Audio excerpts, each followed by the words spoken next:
Salut, c'est Florent et bienvenue sur le podcast des nouveaux rentiers. Florent, je suis rentier depuis mars 2018 et écoute-moi cette musique qui met la patate.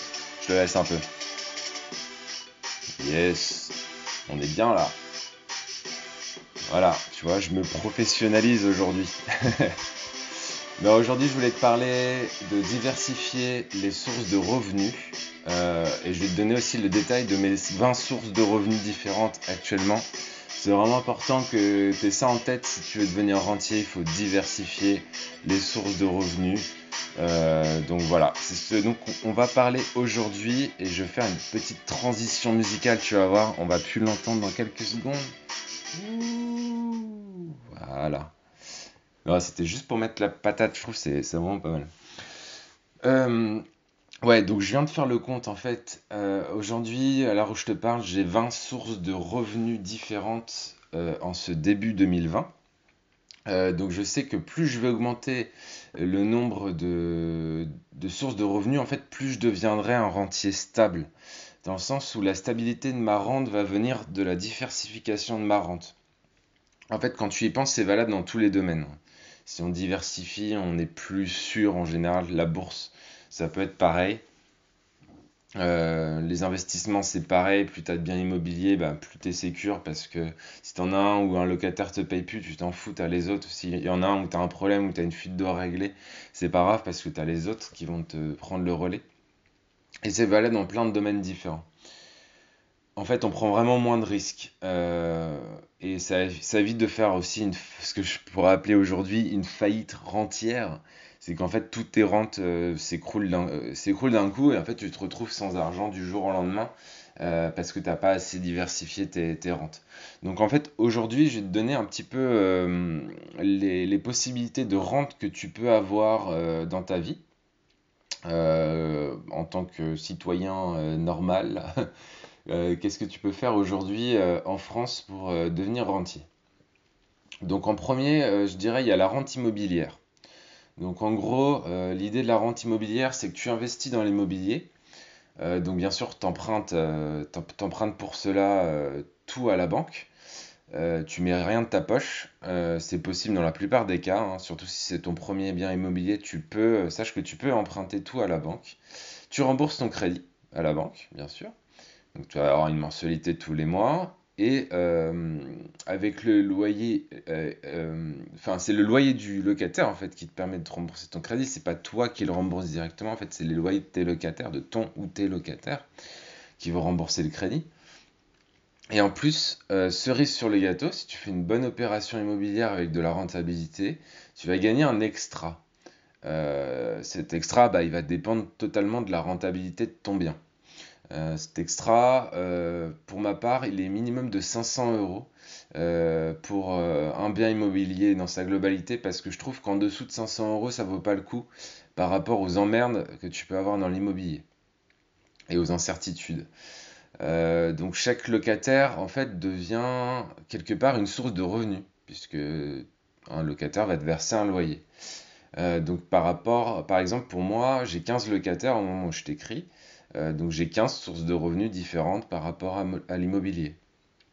Donc cette rente, on va dire qu'elle est pseudo-passive, contrairement à ce qu'on nous dit sur Internet, où on nous fait rêver avec l'immobilier. C'est pseudo-passif parce qu'il y a un minimum de temps à y accorder, surtout au début. Le plus compliqué, c'est pas forcément de trouver le bien et de signer à la banque.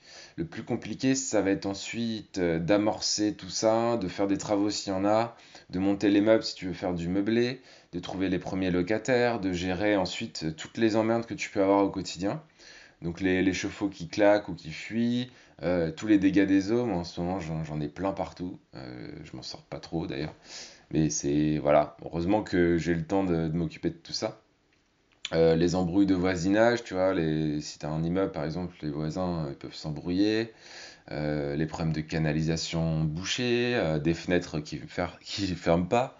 Tout ça c'est des exemples que j'ai eus récemment, tu vois. Et la liste, elle est longue, longue comme le bras, et ça, personne n'en parle. Tu vois. Tout le monde va te dire que tu vas gagner plein d'argent avec l'immobilier, mais personne va te dire que derrière, tu as des emmerdes. Alors, après, ça vaut le coup. Malgré, si tu es prêt à gérer toutes ces emmerdes et à supporter toutes ces emmerdes, ça vaut le coup parce que tu empruntes tout à la banque et tu gagnes de l'argent tous les mois. Donc y a aucun autre moyen aujourd'hui qui permet de faire ça. Ensuite, tu as la rente de l'entrepreneuriat.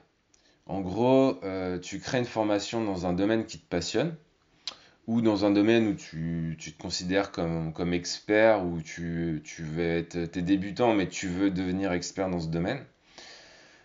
Et ensuite, cette formation, bah, tu te fais une petite audience parce que tu diffuses du contenu et en fait, tu vends cette formation à cette audience.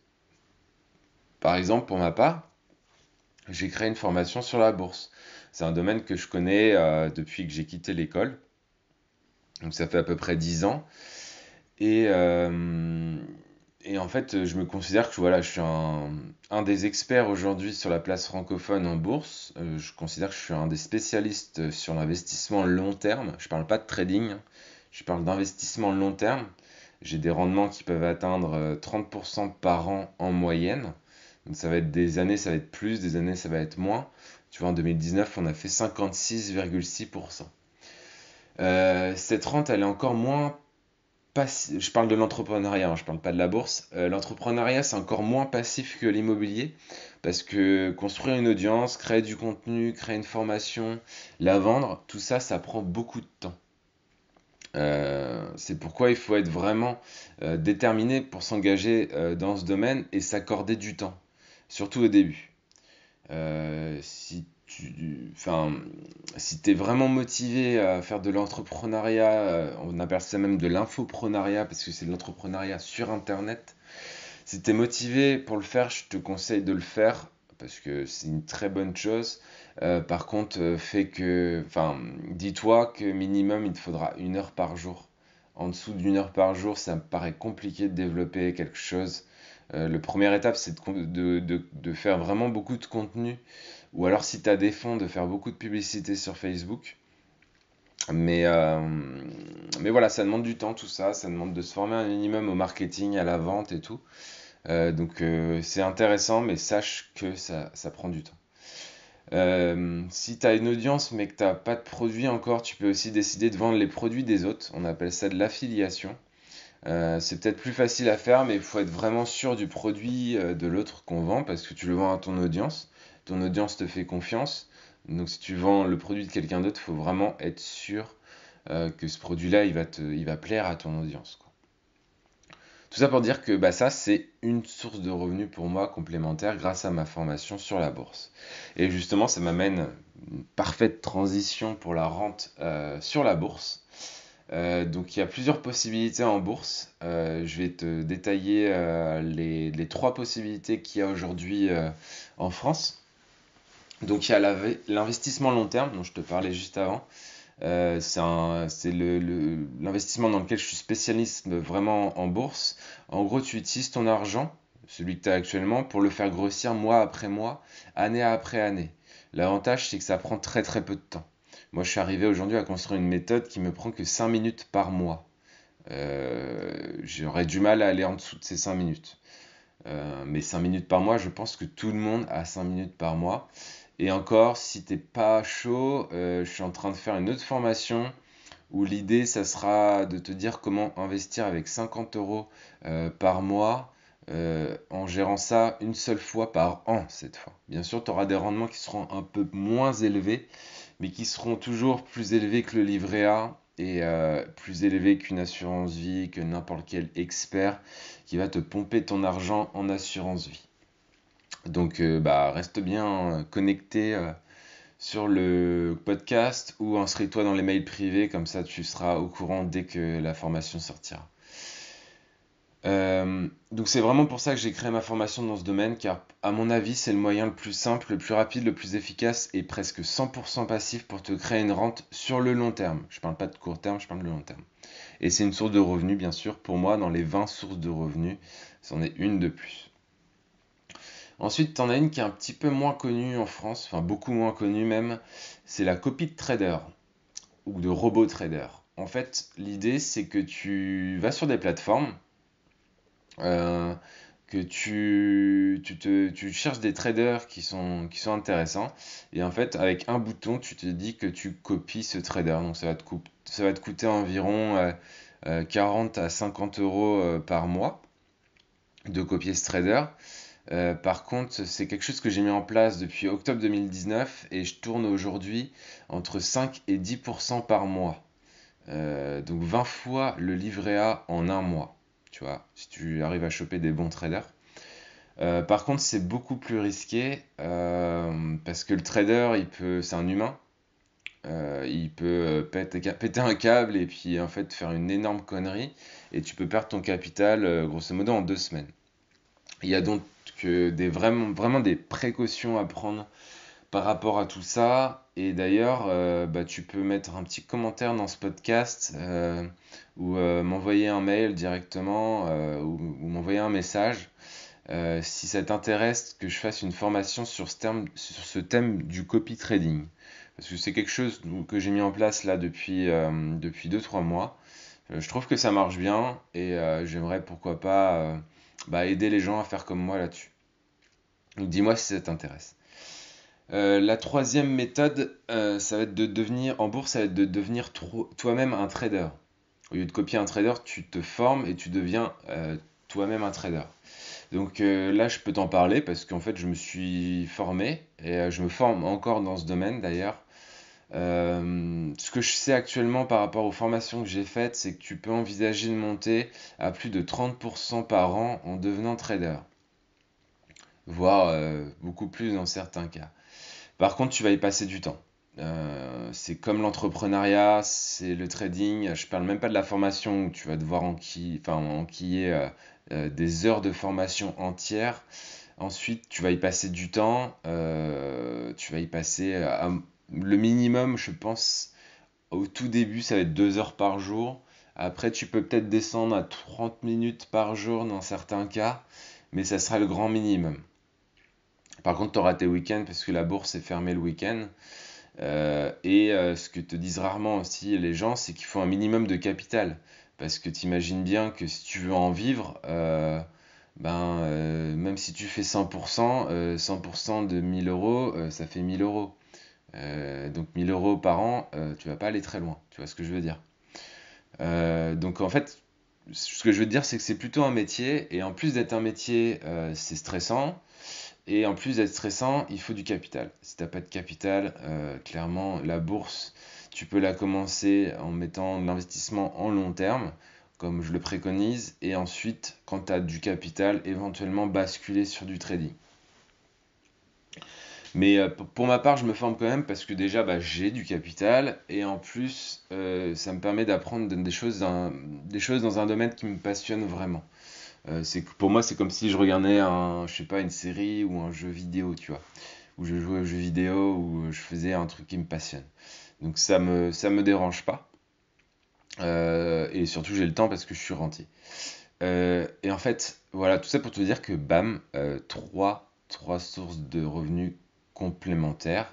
Et en fait, si mes calculs sont bons et si on fait la totalité, tu vois, donc les 15, pour résumer, il y aurait les 15 dans l'immobilier, la 16e avec l'entrepreneuriat, 3, la 17e pardon, avec l'affiliation, et les 3 avec la bourse, et on arrive aux 20 sources de revenus différentes.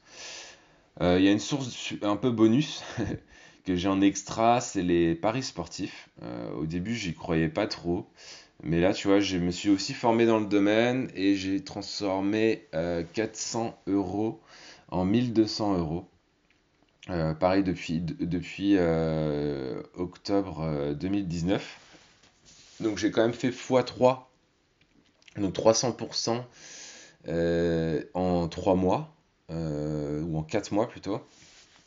Donc voilà. Après, c'est encore trop récent pour savoir si ça vaut vraiment le coup et je te tiendrai au courant dans un autre podcast si c'est intéressant ou pas et je te communiquerai bien sûr les formations que j'ai prises quand je serai plus à même de te dire si elles sont bonnes ou pas. Euh, voilà, donc toi, si tu es en train d'écouter sur ce podcast, laisse-moi un commentaire pour savoir quelle rente t'intéresse. Ça m'intéresse de savoir justement quelle rente t'intéresse. Et si tu veux en savoir un petit peu plus sur une des rentes, moi ce que je t'invite à faire, c'est que je te donne accès à mon agenda.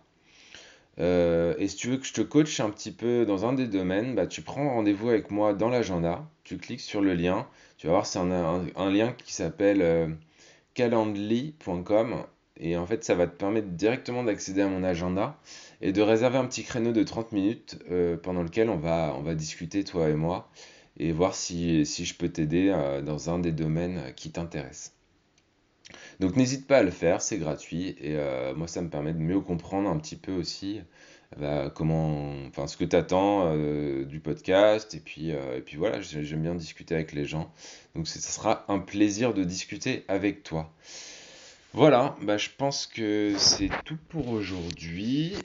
Si tu as aimé ce podcast, n'hésite pas à laisser une petite note, à en parler autour de toi. Ça m'aide beaucoup si tu parles des nouveaux rentiers autour de toi. Et n'oublie pas de t'inscrire au club privé des nouveaux rentiers par mail. Voilà, là, tu vois, il est 12h50 à l'heure où je fais ce podcast. Et t'as loupé le mail de midi. Donc si tu veux pas louper le mail de demain, et bah, tu cliques sur le lien et tu t'inscris au club des nouveaux rentiers. Voilà, c'est tout pour aujourd'hui. Je te dis à demain et je te souhaite une belle journée. Allez, ciao ciao.